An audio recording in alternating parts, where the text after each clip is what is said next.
Hi, I'm Saida Garrett, co-writer of Michael Jackson's Man in the Mirror, and you're listening to Rainbow Country with Mr. Mark Tara.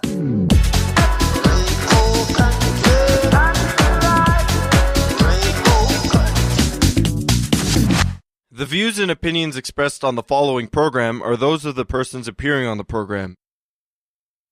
Today on Rainbow Country, award-winning journalist and author Rhea joins me to talk about her latest LGBT history book, A Queer History of Newfoundland. That and more in episode 409, so stay tuned for Gay Talk Radio right here on Rainbow Country. Hi, this is Carol Pope. Hi, I'm Garrett Conley, author of Boy Erased, a memoir. Hi, I'm Lorraine Segato. Hi, I'm Gord Depp with the Spoons. You're listening to Rainbow Country with Mark Tara.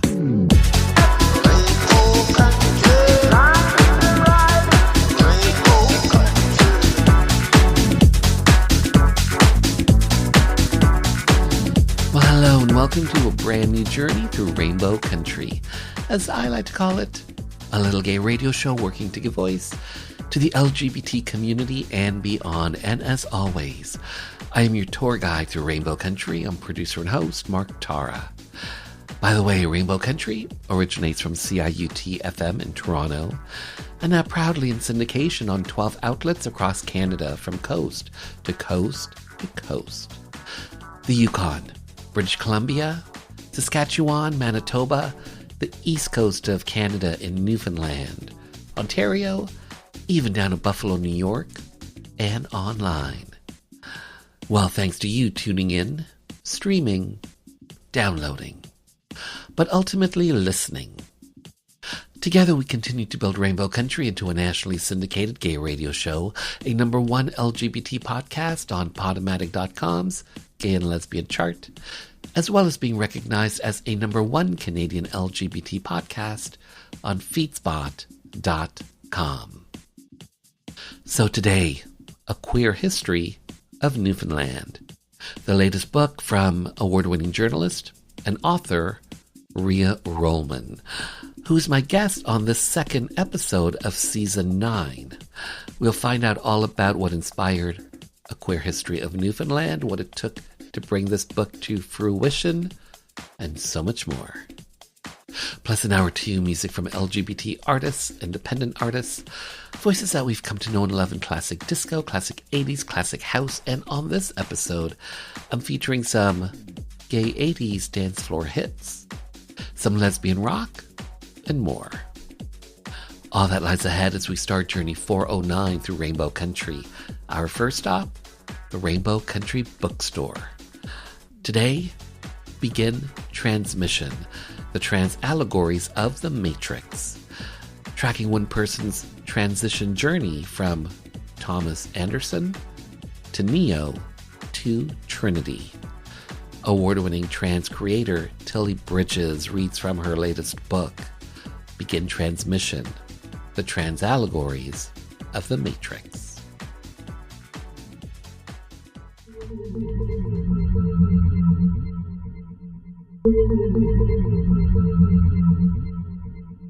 The Matrix is a confirmed and intentional trans allegory, written and directed by two transgender sisters, Lily and Lana Wachowski.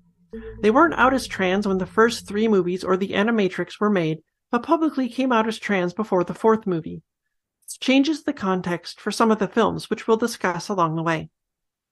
I want to remind you that these movies are fantastic humans versus machines sci-fi movies, and that the first absolutely revolutionized action movies and special effects, and there's also entire religious and philosophical metaphors to explore. All of those things are well worth discussing. The movies are so dense and have so many layers, I'm in awe as a writer. But I'm only going to talk about the trans allegories. Please don't take that as an indication I don't think those other things exist or aren't worth discussing. It's just that these allegories are so densely packed with detail about the trans experience that it's going to take this entire book to explain them. Note that the very name, Matrix, means a set of rules and procedures that define how something works. The society we all live in is our matrix, and yes, it does have you, well, many of you. It's the cisgender binary we're all forced into at birth without our consent. It restricts us and harms us in all sorts of ways, which these movies will show you time and again. Neo's our lead, and The Matrix is about his journey in coming to terms with the fact that he's transgender. Reloaded is about all the ways society comes for you once you're out as trans, and wondering if we would have transitioned if we knew how hard life would become. Revolutions is about dealing with our own internalized transphobia and where we might be able to go in the future, or where we hope society might go. Resurrections is about detransitioning and retransitioning, and the co-opting and erasure of trans voices. But we have to go in order for everything to make sense. Neo always presents as male in the movies, of course, but remember this is allegory, and the first movie was also made in 1999. Here we are over 20 years later, and we still don't have a transgender sci-fi action movie lead. We can't hold that against them. The surface level story is about Neo accepting that he's the one, and there will be much more on that later, but his journey is a trans one. His chosen name, Neo, literally means new. His dead name is Thomas Anderson. Thomas means twin, and Anderson means son of Andrew, and Andrew means manly or masculine. This means his name roughly translates to twin of the manly or masculine. This is your very first indicator of just how intentional these allegories are. You don't accidentally pick a name that means twin of the masculine for a trans allegory. And even if you somehow did, if that was the only evidence, then sure, maybe it's a coincidence. But it's only the tip of the tip of the tip of the iceberg. Morpheus, in mythology, is the god of dreams. In The Matrix, Morpheus is Neo's superego and subconscious, and knows of his dream to be his true self. He knows the truth about Neo and spends every movie trying to help him accept it. Cypher is Neo's id and his doubt. A cipher is literally a secret, a code that hides the truth. It plagues Neo, eating at him. His id is so sure that he's in fact not trans and would be all too happy to just never think about it again. Neo's doubt is later personified by Link and then Bugs, but those are very different kinds of doubt that we'll discuss when those characters appear. Trinity is Neo's self-actualization, the person he wishes to be.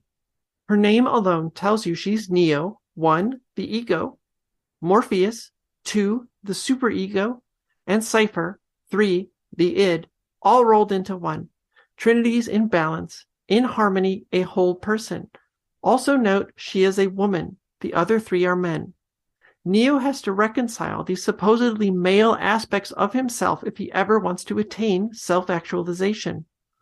Note how similar Neo and Trinity look, even down to their hair. None of that's by accident. Everything in a movie is a choice. And not only does this also hold through all 4 movies, I submit to you it is the entire point of all 4 movies. They tell the journey of one person, from Thomas Anderson to Trinity. Agent Smith begins as the personification of society and the passive transphobia it exhibits by designing a system, the cisgender binary, that does not even account for the existence of transgender people.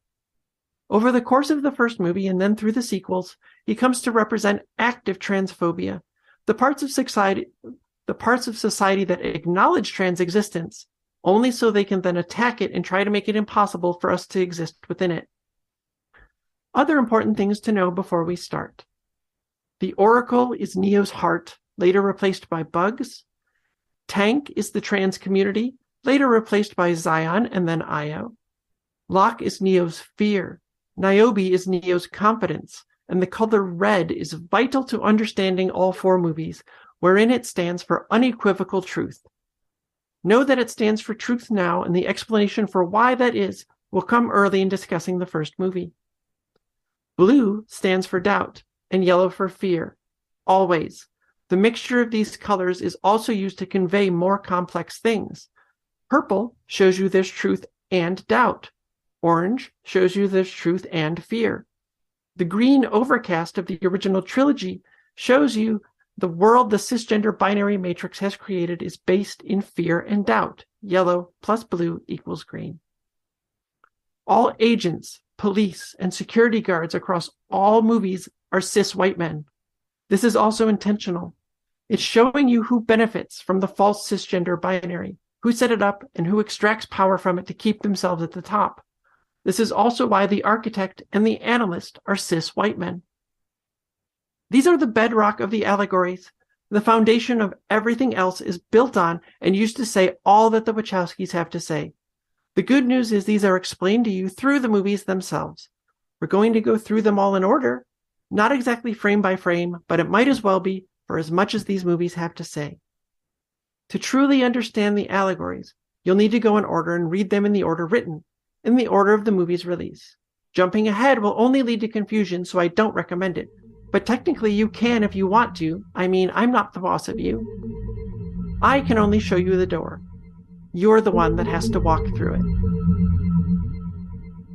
When I return, a queer history of Newfoundland.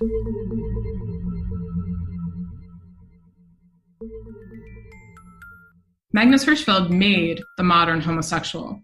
He co-founded the world's first gay rights group, the Scientific Humanitarian Committee, in Berlin in 1897. But what is far more important is that he and his colleagues came up with an enormously influential concept of what same-sex desire was, what it meant, and how it fit into the wider world. If you think homosexuality is an inborn quality that cannot be changed and has a biological root, but is not an illness, and if you think gay people are a sexual minority who are born that way and who deserve legal protections just as racial minorities do, you owe those ideas to Hirschfeld and a handful of others. He was among the first to articulate that conceptual model of what it means to be gay in print in 1896. We just heard professor, author, and historian of queer and trans politics, Lori Marhofer, reading from Racism and the Making of Gay Rights, a sexologist, his student, and the Empire of Queer Love, their powerful new gay history book, about the man who made the modern homosexual, a German physician and sexologist who died at the age of 67 in 1935. Magnus Hirschfeld.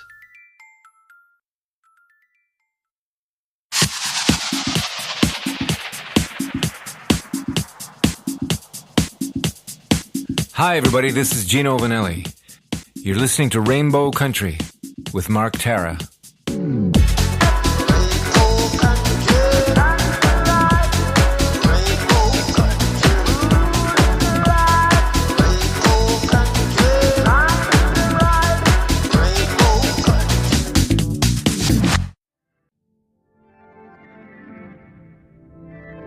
When high school teacher Anne Escott took her recess break that pivotal day in May 1974, it was a routine morning.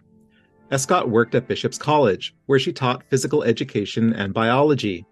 Midway through the morning, she joined other teachers in the staff room for recess. The women preparing lunch for the students turned on the radio to a popular phone-in radio program that aired daily on CJON. None of this was unusual, but what Escott heard next caused her jaw to drop. The host of the program was interviewing a man named Norman Hay, who was a member of Gay Ottawa. Hay was visiting St. John's and had reached out to CJON offering to talk about his work with Gay Ottawa. They invited him in and put him on the air. When Escott tuned in, Hay was chatting about his work and said he was perplexed as to why he could find no sign of organized gay community in St. John's. "Where are all the Newfoundland gays?" he demanded, in a tone of bemused frustration. Escott was floored. The visitor from the mainland was out and proud, a far cry from most Newfoundland queers at the time. Escott was a teacher. If she was outed as gay, she could be fired for it, thanks to clauses in her contract, colloquially referred to as morality clauses. So I was sitting there, sort of zombie-like, pretending not to pay attention, but actually paying very close attention, she explained to me. She remembers the broadcast quite vividly. I thought he was incredibly brave, because some of the people phoning in were just horrible. Others were quite supportive. I was just elated. I couldn't believe someone was actually doing this. As soon as she could, Escott slipped off to find a telephone. She phoned her girlfriend at the time, Sandy Pottle. I said, "There's someone on the radio and they want to get a group together. Has anybody gotten his information?" This was long before the internet, but the informal queer phone tree was already in operation. Patel replied that another friend had just reached out and gotten his contact info. Apparently, at least a dozen gay people had phoned CJON looking for his contacts. There was going to be a meeting with him the following night. It was so wonderful, recalled Escott, of the day she heard Hey on the radio. It's hard to explain. It was wonderful, but terrifying. It was a mix of emotions. It was like, oh my God, there are other people out there who are doing this and on the radio, and maybe we actually can do something and not be murdered or killed. That morning's program set off a powerful buzz in the city's still largely underground queer community.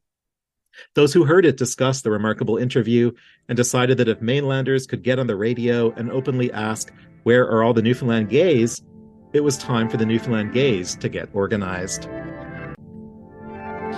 Rhea Rollman, hi, how are you? I'm great. How are you doing? I am well. I am well. Thank you for being here to have your voice, your story be heard by the LGBT community and beyond. So thank you for this, Rhea Rollman, returning back to Rainbow Country. I believe we had our first conversation a couple years ago, I think. But you are an award-winning journalist. You are the director of programming at CHMR-FM in St. John's, Newfoundland. You are part of the LGBT community. But let's start here. A Queer History of Newfoundland. This is a new book, your book. Talk to me essentially about what are within the pages of A Queer History of Newfoundland. Let's start there. What are within these pages? Okay, so the book covers queer activism and community building in Newfoundland in the 20th century. So the first few chapters look at the early 20th century, mostly snapshots of the lives of some of the queer characters we know of from early Newfoundland history. But the bulk of the book focuses on the community building and activism that took place from the 60s until the end of the 20th century. So I look at the chronology of the different organizations that came about, their fight for human rights protections, which finally, sexual orientation was finally, they succeeded in getting it into the Provincial Human Rights Code in 1997. So that's kind of the end mark of the book. But in addition, I also have chapters looking at trans activism, how that took off, the AIDS crisis, the AIDS activism that went on in the province. I look at like homophobia, how that manifested in the different institutions in the province. And we end off with a look at kind of an overview snapshot of the queer bar scene, the queer club scene, and how that developed in St. John's in the 80s and 90s. Is it fair to say that this is a history book? It is, yeah. When I started out, I initially thought it would be mostly an archival history. So I was planning on putting together kind of the chronology of activism that took place in the province. But the more I delved into the archives, the archives were partial, they were incomplete. There were a lot of gaps in the historical record. There were inconsistencies, sometimes newspapers would report the same events very differently. So it was hard to get a concrete picture of some of these events and some of the chronology. So I started reaching out to some of the activists, who were mentioned in the early news reports, folks who were activists in the 70s and in the 80s. And I began doing interviews, and that took the project on a whole different turn. So by the end of the book, I had done about 150 interviews as well. So it shifted from being purely an archival history, which is what I had planned, to being at least partially, if not mostly, a community oral history as well, from all those interviews that I wound up doing. Do you think that how things grew and evolved in Newfoundland, do you think it's unique, especially when it comes to the LGBT community? Do you think it's unique to Newfoundland, or are there similarities to how things evolved within Canada at various LGBT communities, like in Ontario and Toronto, compared to, say, in St. John's, Newfoundland? Are there similarities or are they vastly different, do you think, how these communities evolved? Yeah, that's one of the really interesting questions that I try to explore with this book. And I would say it's a combination. There were some differences, some very stark differences. The geography, Newfoundland is a really, really big province with a very small population that is strung out across, these very tiny rural communities all across this vast geographic landmass. So one of the challenges that the early queer activist groups had was how to connect, all these, the queer community together. And they sometimes were criticized by queer groups in other provinces for not necessarily being as radical, as political as some of them. But what everyone recognized is that the Newfoundland activists were incredible at the outreach they did. If they received a letter from some poor, gay kid growing up in a community of 25 people, that's 10-hour drive away and there aren't even roads, they would fill up a van of activists from St. John's and drive out and spend the weekend, supporting that kid or find a way to bring them into St. John's to meet folks. So they did incredible networking and outreach work. One of the other big differences, and this was a huge one, was that when Newfoundland joined Canada in 1949, there was a referendum. Before that, Newfoundland was an independent dominion. And then in 49, there was a referendum. We voted to join Canada by a very narrow margin, like just barely 1%. And after the vote, there were negotiations over between Canada and Newfoundland over what the joining of the two jurisdictions would be like. And one of the things that the Newfoundland government demanded, and Canada agreed to, was that the Christian churches, would control the education system. There was no public school system in Newfoundland until the late 90s. Wow. The churches controlled everything, and that meant they were exempt from. Once human rights laws started to be developed, they were exempt from them. There was horrific. It was traumatizing for generations of Newfoundlanders growing up in these church-run schools, and it was especially for queer Newfoundlanders. So that was one of the big challenges. Some of the activists I interviewed, they were kind of bold activists in university, but the moment they graduated and got a job, say in the school system, they went back in the closet because they could have been fired if they were, outed. And what the students experienced was terrible too. So that was a big difference. And that was one of the big challenges that the activists had to deal with in Newfoundland as well. So there were differences, but there were also similarities, and it was really interesting seeing the engagement that went on between Newfoundland and the rest of Canada. You had nationwide publications like the Body Politic, for example, which did such a great job of letting folks across the country know what was happening everywhere.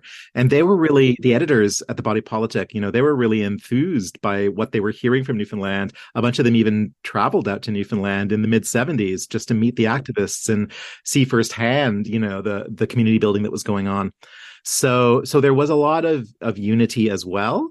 But it was an interesting dynamic, this kind of the push and pull of difference that I explore in the book too. So you just mentioned 150 interviews, pieces of archival material. How did you source out the people and the voices that you would hear from? How did you find these interviews? That was a really interesting challenge. It took a lot of work. I would find their names in, newspaper articles from the 70s. And then I would try and figure out, okay, how do I find this person? And I did a lot of, searching through phone books and social media. I did a lot of cold calls. Sometimes I would call up 50 people with the same last name looking for, were you a member of this organization in the 1970s? And or I would send a whole gay bunch back in the day? Yeah. Are you still gay now? Can we talk? Yeah. Or sending messages on Facebook, do you happen to be this person?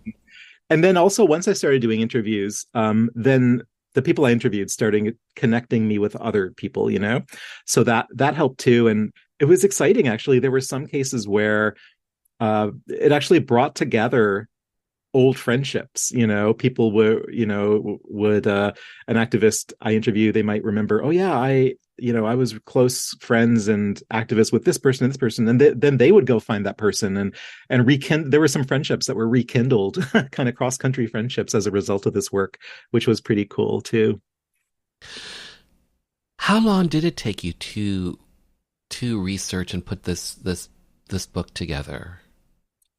Well, I had been kind of dipping in and out of these archives for quite some time. In my work as a journalist, I've covered a lot of queer issues and stories, and so I had gone to the archives looking for information before, and I always thought that wow, this would make a great book to actually put together in one story.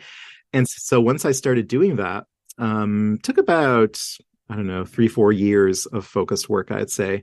When the pandemic hit, I had a lot of time on my hands all of a sudden. So that's when I really dove into it. And then we finally published a couple months ago. And what inspired you to want to create this book? Was there a flashpoint? Was there a moment?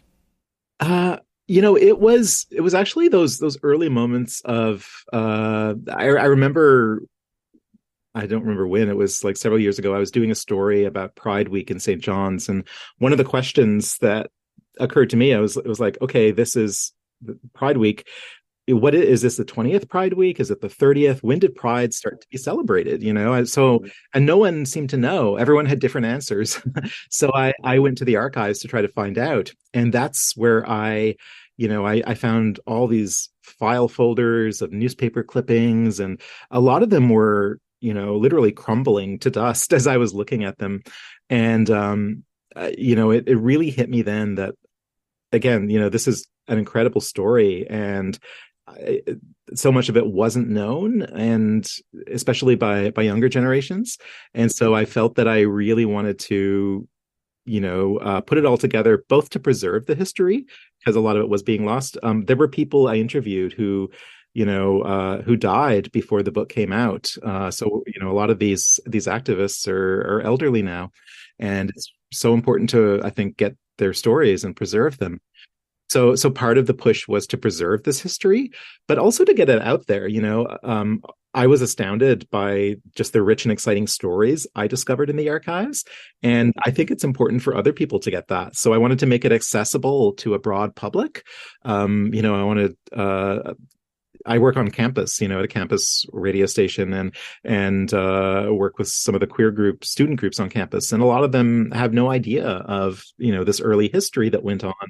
So I think it's important we talk about it. I think schools should be learning about it, both just to preserve it, but also when you look at the political, moment we're in, I think it's important to have a clear and accurate sense of what our history was like, so that we when we see history being repeated, we recognize that, and also so that we, a lot of the thinking about the policies in schools and stuff, we have those because of a past. We have those because of the terrible and tragic situations that queer people were growing up with in the 80s and 70s and 90s.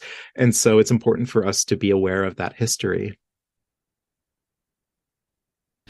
Did anything surprise you when you were researching, when you were writing, when you were creating a queer history of Newfoundland? Did anything stick out to you, or multiple things stuck out to you?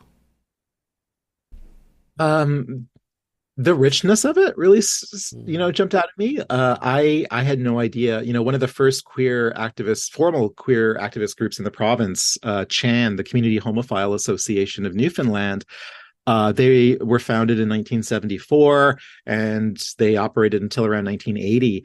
I knew nothing about them, and when I first heard their name, I figured, okay, it must be like a small little group, but they were huge. They had within their first 2 years of operation, they were in contact with over 1,000 people across the island. They had over 400 paid members in by their second year. They were regularly bringing out 40, 50 people to bi-weekly meetings. And I knew nothing of this. There was just such a rich history of organizing. So that really astonished me. And then the more I read, the more I realized, there was just such a rich history. I mean, myself growing up as trans here in Newfoundland, when I was growing up, I thought I was the only trans kid, because this stuff wasn't talked about in the schools or in the media at the time. So it really stunned me in a lot of ways to once I started really doing research to discover there were so many other people also growing up trans here in the province. A lot of them left the province, and I tell some of their stories, in the book. But it was really jarring to realize, wow, okay, there were others, and who went on to lead such remarkable lives as well. So yeah, it's once you start scratching the surface, it's really amazing. Mm-hmm. The hidden stories that were just waiting to be found. Mm-hmm. And the title, A Queer History of Newfoundland, was this always the working title, or is there an interesting story behind choosing this particular title? Yeah, I struggled with the title a lot. When I pitched the book initially, the working title was The Queer History of Newfoundland. And I figured that would be an easy task, just tell the chronological history. But once I started doing the work and realized how complex it was, I was like, oh no, there's no way I can fit all of this into one book. So I felt it wasn't really fair to call it The Queer History of Newfoundland, because I was going to have to leave so many stories out. The book's like 526 pages. And the original draft was over twice that size. So I struggled with a bunch of other names, but finally, myself and my publisher, we came back to the title A Queer History of Newfoundland. So this is not the be all end all definite. There are other queer histories to be told of this place, but this is a queer history, and it's as exhaustive a one as I tried to tell, as thorough as one as I could, but there are definitely other queer histories to be told, and I hope that either myself or others will have the chance to do that. Ever since the book came out, I've had folks reaching out to me, adding their stories, offering to share their stories too. So I hope to be able to collect and maybe get those out as well at some point in the future. Volume 1. Yeah. To be followed by Volume 2 and more. Perhaps. Joey Schulman was born in St. John's and grew up there in the 1950s. He was living in Toronto when the bathhouse raids took place in 1981 and was present in one of the bathhouses that was raided. He was arrested. It was for him one of the moments which reminded him how quickly societal tolerance can shift. It was a lesson he'd initially gleaned from reading about Oscar Wilde, who one moment was celebrated by British society and the next shunned and imprisoned. Schulman's own experience in the bathhouse raids underscored a similar theme. We need to learn from our past, he says.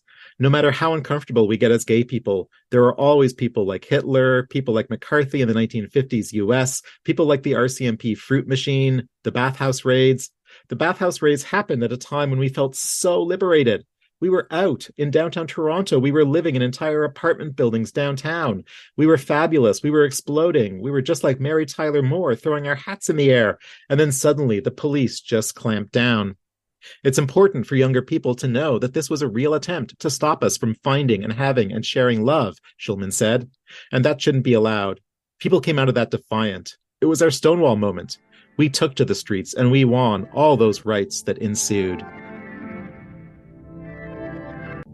And on that note, we'll return after this Rainbow Country update.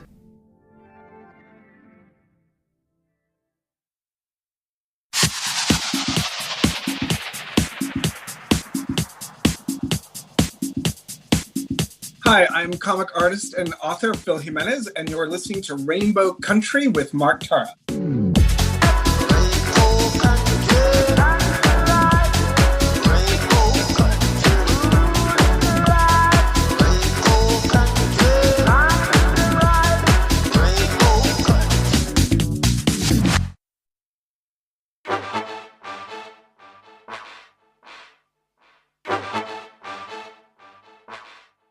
So, as you know, Rainbow Country airs on broadcast radio, streaming, and as an edited podcast.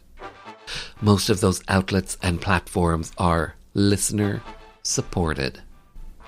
So if you think what I'm doing here on Rainbow Country, working to give voice to the LGBT community and beyond, is worthwhile, I hope you'll consider making a donation to this very outlet you are tuned to.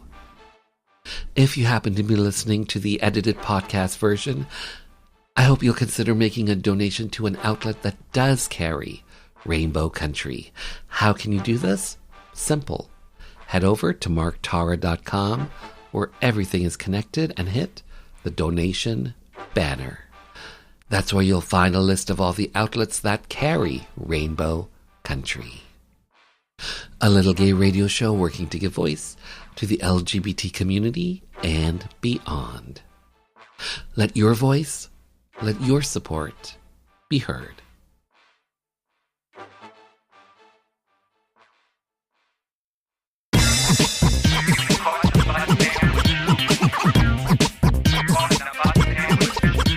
This is gay hip-hop artist, the Mangfather Bob Katz. An artist friend of mine recommended that I check out Mark Tara's Rainbow Country years ago, and I've been enjoying it ever since. Mark's excellent interviews highlight all aspects of the LGBTQ community, and he's not afraid to ask the difficult questions that other hosts avoid. And I love the music that Mark plays on Rainbow Country each week, especially when he plays my music. But seriously, Mark Tara has been such a supporter of my music and has turned me on to so many great LGBTQ artists that I'd never heard of before. I'm so grateful to Mark Tara's Rainbow Country.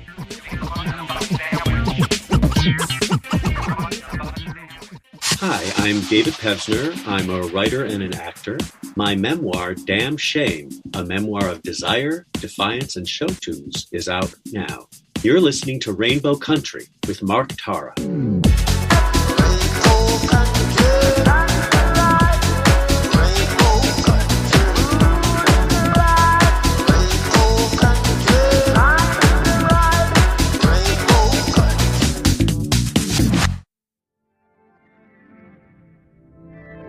So, Rhea Rollman, you are an author. You are a member of the LGBT community. You are an award-winning journalist. I believe 3 Atlantic Journalism Awards. Congrats on those.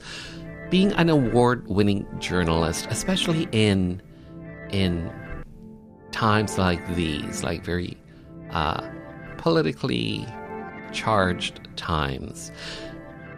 You are part of the LGBT community. You were talking earlier about being transgender. But being an award-winning journalist, do you feel that lends more credibility to yourself, especially when people may look to you and who you are and your background and maybe try to dismiss that because of who you are?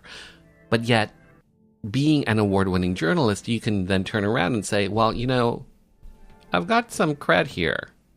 Do you find that, do you put credence on being an award-winning journalist, especially in times like these politically charged times? I suppose it helps in some ways. I mean, I don't know. I'm a little bit skeptical of awards anyway, because there's they're always kind of random, and there's a lot of people who deserve awards who don't get them. So I'm a bit skeptical of them as institutions, but certainly, it was important to me in putting together the book. I approached it journalistically because I wanted it to be accessible, but I also wanted it to be, rigorously researched. And so there was a lot of work that went into, trying to fact check whatever possible research and cite stuff. So, we've got references for a lot of the content that's in there. And in fact, it was quite a rigorous process. I would interview folks and then go back and forth with them, trying to correlate what they were saying with the archival records and, figure out any inconsistencies or, so there was an important process of certainly having the journalistic background, I think, helped in trying to make sure that the book was, as accurate as possible. Mm-hmm. Work ethic. Yeah. You're also the program director at CHMR FM in St. John's, Newfoundland. How long have you been at CHMR? Oh, golly. I've been I started volunteering. Yeah. I started volunteering at CHMR as a teenager, wow, okay. So I was doing shows, and then I did my undergrad, and then I moved away for several years and then came back. So I've been program director here for about 6 years now, maybe. That's a bit of a guess. Yeah. So but you definitely have a long history with the station in general. Absolutely, yeah. Earlier, you were mentioning about being transgender for yourself. Looking back, did you always know that aspect of yourself, or is this something that you recognized later on in life? No, I had a very early sense of that. I'd say by grade 3, 4, definitely. I had a sense of that, but didn't really have the language, weren't being taught terms like trans. So I didn't have the labels to put on it, but I had a very clear sense that that's what I was. And it was later when I did come across, finally these terms, probably in a medical encyclopedia, in an encyclopedia or something, that I was like, oh, okay, this is a thing, there is terminology for that. This was pre-social media era. So because this stuff wasn't being taught in schools, because there wasn't really a public dialogue about it, it was really difficult to learn anything. And that is a very similar story to what others, what I heard from others, in this book who were growing up around the same period or earlier. There have been one of the earliest trans stories in the book, is the story of Jeannie Shepherd, who grew up in the 50s. And she was from a rural community called Sandy Point. It was a small island off the coast of Newfoundland. I managed to find and interview her sister, and her sister said it was basically a deserted island that she and 13 siblings grew up on. And from similarly, as early as they can remember, Jeannie was the one who was, absconding with their skirts and dresses and dancing around, on this desert island. And it was only later, when Jeannie eventually moved to Toronto, that she, connected with the trans community and then had a community and, the language to put onto this experience of being trans. Mm. In 2021, you wrote a powerful article in The Independent called Transforming Transition-Related Surgeries in Newfoundland. You wrote that in 2021. And if you can, what was the kernel, what was the essence of that article that at the heart of it you were getting at in that 2021 article? What were you getting at in that article? I guess what inspired it was the need to talk about the inadequacies of gender-affirming healthcare in the province. And one of the ways I think in order to do that, I had to take a step back and show how gender-affirming care had developed in the province over the past several years. And it's interesting because in the book, I almost take on a bigger task. I was trying to take that history of the development of gender-affirming care in the province and push it back to its very beginning. It was like, where did this actually start? And what were trans Newfoundlanders doing before there was a pathway to care, through the healthcare system? So that was what inspired that article. And, there was an overhaul of the gender-affirming healthcare policies in the province in 2019, which tried to bring in it did make some positive changes, but not nearly enough. It is still horribly inaccessible for a lot of Newfoundlanders, partly because of where we are. You have to go to access surgery. You have to travel to other provinces because the services just aren't offered in Newfoundland. And there is a medical travel program the province has, but it's a cost share program. So you're paying at least 50% of the cost yourself, which most Newfoundlanders and Labradorians just can't afford.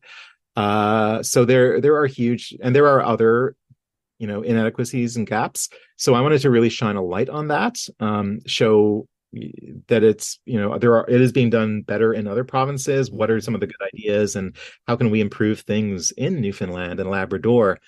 Because it is so important. And you wrote that in 2021. It's been a handful of years now since you wrote that. Have things evolved and changed at all? For the most part, no, which is really unfortunate. There have been very minor improvements. One of the things I mentioned in that article is, it's almost not even worth mentioning. It's such a small change. There have been very minor improvements, but nothing on the kind of grand scale that would make the system more accessible, which is really terrible. The StatsCan survey that came out last year revealed Newfoundland as being one of the most gender diverse places in the country. We have a more gender diverse, and this is off the top of my head, from my memory, I covered the StatsCan report, but I believe we have a more gender diverse population per capita than Toronto, Montreal, or Vancouver. So it's an incredibly gender diverse place, but really difficult to access the medical supports if you're looking to medically transition in any way. A Queer History of Newfoundland focuses on human rights, AIDS activism, lesbian struggles for space, trans struggle for recognition in healthcare. Here's my last question for you. What do you hope audiences come away with after they've read A Queer History of Newfoundland? What do you hope your audience takes away from this history book? I would say a couple things. I would hope, first of all, one of the important things for me was, and when I speak about the book, I always emphasize this, I think it's important for people to know that we have such a rich history here in Newfoundland and Labrador. When I started reaching out to folks for interviews and I said, I'm writing a book on Newfoundland's queer history, there were some Newfoundland queer activists who kind of laughed and were like, oh, that'll be a short book. But the opposite is true. I mean, it's one of the biggest queer history books published of any province. And so that's what I emphasize, the history of queer organizing in community building in Newfoundland and Labrador. It's not a footnote in the broader national scene. It was as rich and vibrant as what was going on in any other province. And in fact, Newfoundlanders and Labradorians had a big impact. It was lesbians from Newfoundland who went to the National Action Committee on the Status of Women meeting in meetings that were happening nationally in Ottawa. That was the big Canada's flagship women's organization, feminist organization. And it was the Newfoundland lesbians who pushed for lesbian recognition within that national group. And they got it. And they were the first ones to actually bring lesbian and queer issues to the meetings with federal MPs that NAC was having. Plus there were Newfoundlanders. It played a big role in the bathhouse raids and in the fight back. Newfoundlanders who were living up in Ottawa or in Toronto. There were Newfoundlanders who were, down in Stonewall. So, Newfoundlanders and Labradorians have been very involved in this history, and have played a big role. So, we're not a footnote. We're a big, key, important part of this national history. The other thing I hope people will get is to be inspired. Some of the stories are just downright inspiring. And I think at a time when we're looking at having to fight a lot of these fights all over again, it's important to learn from some of the creativity and the strategies and the ideas, learn from what went before, and also draw inspiration and hope from that, to know our history and to know how to fight to remain vigilant and protect the gains that we've made. Rhea Rollman, well said, well done, well written. Thanks for your time. Thanks again for being on the show. Oh, my pleasure. The stigma faced by those diagnosed with HIV was immense. Trudy Parsons recalled one community around the Bay that she visited with activists Yetman and Upward to put off a workshop on a weekend. As they set up their materials and locals started filtering in, Parsons detected a strange atmosphere in the room. They were acting weird. I didn't know what was going on. They wouldn't make eye contact with me. Usually people will nod at you or speak or stare at you because they're mad, but they looked like they were holding a lot of guilt and shame, and I couldn't figure out why.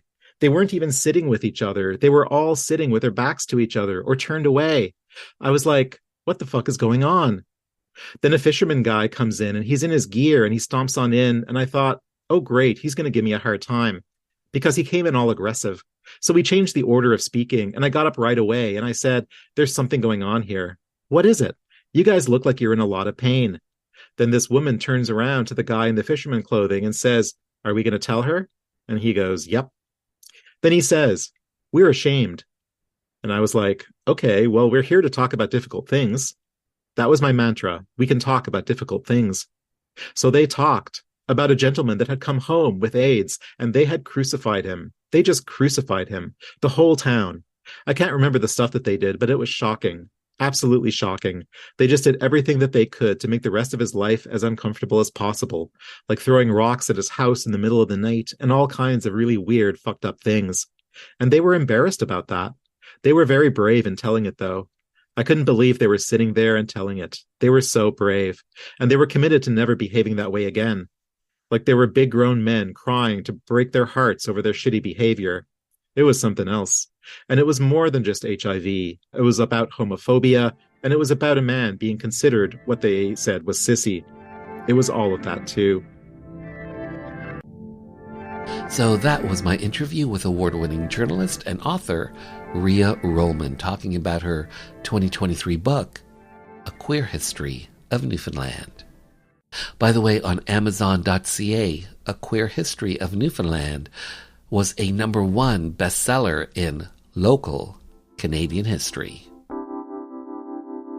If we think of the 1970s as the period where the gay community was trying to get noticed, the 1980s was the time when we actually got noticed and started getting seriously slammed. The cops had never been happy with Trudeau's 1969 decriminalization. If you look at historian Tom Hooper's work, you'll see that arrests of gay men actually increased across the country after decriminalization. Remember, this was way before apps. If you wanted to hook up, baths or bars were the best places to go, so those were the places that police targeted. And there were a series of bath and bar raids in Montreal and Toronto and Edmonton and Ottawa and other cities. The Toronto bath raids of February 5th, 1981 are the most famous. When Toronto's pro-gay mayor John Sewell and the first openly gay candidate for city council, George Hislop, were both defeated in the municipal elections in 1980, the cops figured we were vulnerable and swooped. They smashed into most of the city's gay baths, trashed the places, and arrested almost 300 men on a range of charges. It wasn't just the baths, they were also hassling the bars on concocted liquor license violations, and they were busting individuals in bookstores for porn. Basically, they were trying to shut down the gay village and recriminalize homosexuality. But that night when they hit the baths, they bit off more than they could chew. In Toronto, for the first time, the activists and the small business people and the normally non-political bar and bath patrons all came together in a series of massive demonstrations. We raised money to fight the charges in court and won. We made common cause with Black and South Asian communities who are also experiencing police brutality and harassment, and we demanded community control of the police. We called for changes to the criminal code to get rid of antiquated laws that still criminalized sex. That new community unity also laid the foundation for dealing with the next crisis that was about to affect us all, the AIDS epidemic. This is Tim McCaskill, a gay liberation dinosaur from another planet and author of Queer Progress.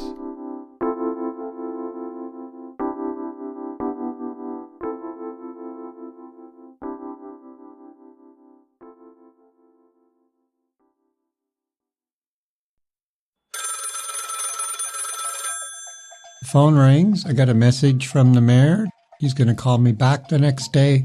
I get the call, and he said, if you'd accept, we'd like to honor you with the key to the city. There was an event later that year in May. Just a key, right? Like, key to what? A decent job, a good singing career. It's really a metaphor, but it's history. So a reporter wants to talk to me and says, so it's a key, right? Like, what's the big deal? I said, well, not everybody gets the key. So I looked it up, and I guess it is kind of a big deal. The date, May 17th, 2018, when trans activist Susan Gapka made history by becoming the first trans woman to be presented with the key to the city of Toronto. By the way, past recipients include Rush and the Raptors. And just like that, this little gay journey through Rainbow Country has come to an end. For the full 2-hour episode, simply head over to marktara.com, where everything is connected, and hit the archives banner. To keep up to date with the show, check out my socials at Mark Tara. The podcast is available on all major platforms. Finally, I want to take this time to thank you for taking your time to be with me. Remember, we are living in days of making dreams come true, so believe in yourself, and the world will believe in you. Hi, I'm writer Adam Smith, author of Deep Sniff, A History of Poppers and Queer Futures. You're listening to Rainbow Country with Mark Tara.